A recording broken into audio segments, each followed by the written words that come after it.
Hi అండి, నేను మీ Archana Srinivas. Welcome to my channel. కథలోకి వెళ్దామా? ఏంటి అలా చూస్తున్నారు? తినేస్తారా ఏంటి? అంది ప్రేరణ చిలిపిగా నవ్వుతూ. అసలు ఇంత అందంగా ఎలా పుట్టించాడా నిన్ను ఆ బ్రహ్మ అని ఆలోచిస్తున్నా అన్నాడు రిషి. అబ్బో, కవిత్వం కూడా చాలా కళలున్నాయి సార్ దగ్గర. యాక్టింగ్ రాదు అన్నారు కానీ పర్లేదు, బాగానే పనికొస్తారు. హలో, నేనేమి నటించట్లేదు ఇప్పుడు.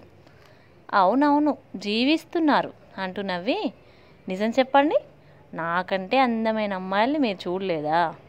ఏదో చెప్పాలి కదా అని చెప్తున్నారు అంతే అంది బుంగమూతి పెట్టుకొని ప్రేరణ.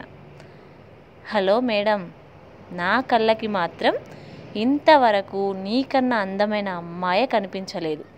నిజంగా నాకు నచ్చితే వాళ్ళనే ప్రేమించేవాడిని కదా. ఎందుకు మీ అమ్మాయిలు ఇలా సతాయిస్తారు అసలు? ఇప్పుడేనా?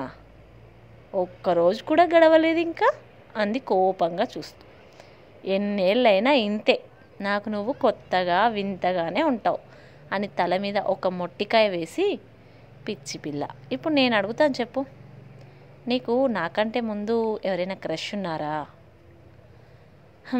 ఉన్నారా అంటే తెలీదు, కానీ మిమ్మల్ని చూడగానే మాత్రం పడిపోయా. ఎవరిని చూసినా అలాంటి ఫీలింగ్ నాకు రాలేదు.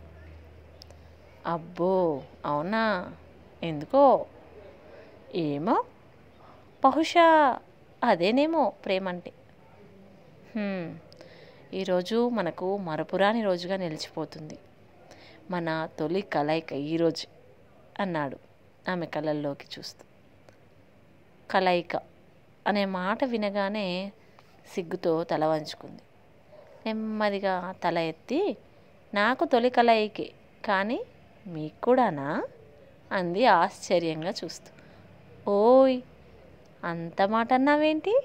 నాకు మొదటిదే అన్నాడు అమాయకుడిలా మొహం పెట్టి. ఏమో, మీరు డబ్బున్న వాళ్ళు కదా, ఇన్నేళ్ళు తొందరపడకుండా ఉండి ఉంటారా అని. డబ్బుంటే మాత్రం నాకు వాల్యూస్ ఉండకూడదా?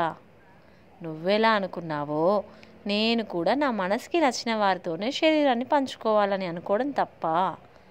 అయినా ఒక అబ్బాయి అమ్మాయిని ఇలాంటి ప్రశ్నలు అడిగితే అది పెద్ద తప్పు, కానీ మీరు మాత్రం మమ్మల్ని అడగొచ్చు కదా. సారీ అంది ప్రేరణ గిల్టీగా ఫీల్ అవుతూ. చూడు ప్రేరణ, నా మనసుకి దగ్గరైన మొదటి మరియు ఆఖరు అమ్మాయివి నువ్వే. నేను ముద్దు పెట్టిన మొదటి అమ్మాయివి కూడా నువ్వే. నీతో కాక ఇంకెవరితో నేను ఇలా ఉండలేదు కూడా. అర్థం చేసుకో అంటూ నవ్వి, ఫ్రెష్ అప్ అయి వస్తా. ఇంకా ఏమైనా అనుమానాలు ఉన్నాయా?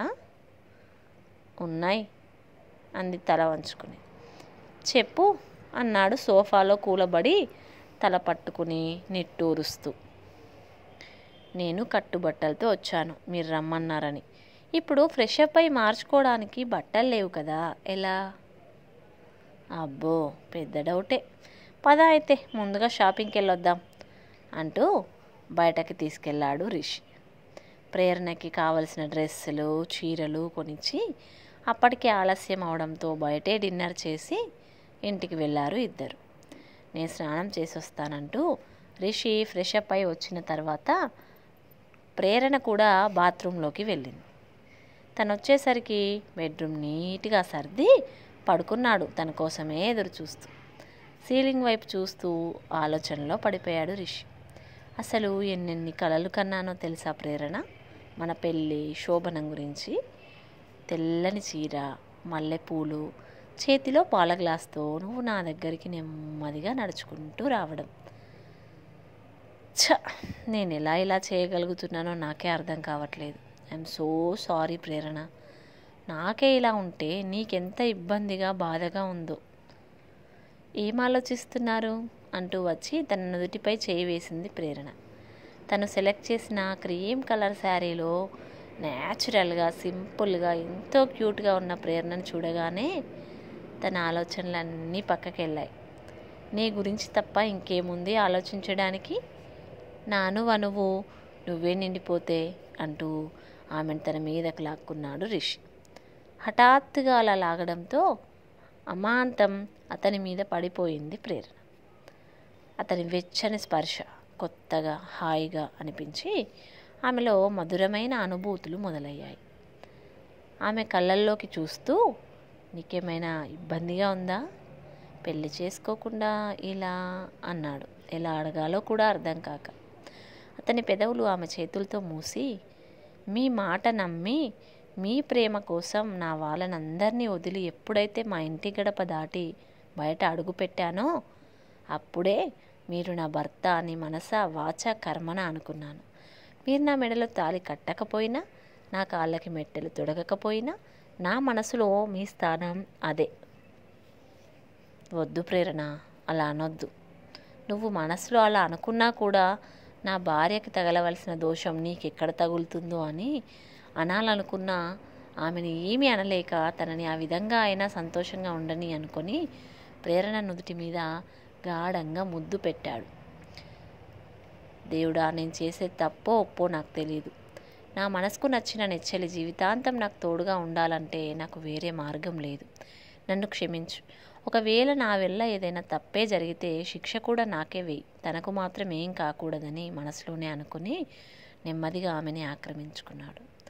మెట్టల సవ్వడి లేని ఆమె కాళ్ళు, తాళి లేని ఆమె ఎదని చూస్తుంటే ఎవరో పరాయి అమ్మాయిని పెళ్లి కాకుండా తను అనుభవిస్తున్న ఫీలింగ్తో అసంతృప్తిగానే ఆమెని తనలో కలుపుకున్నాడు రిషి. మనసు నిండా అతన్నే నింపుకున్న ప్రేరణ మాత్రం అతని ప్రతి స్పర్శకి పులకిస్తూ మనస్ఫూర్తిగా తన తనువు మనసు అర్పించి ఆమె మొదటి అనుభవం అతనితో సంతోషంగా పంచుకుంది. తర్వాతి భాగం రేపు. Please subscribe.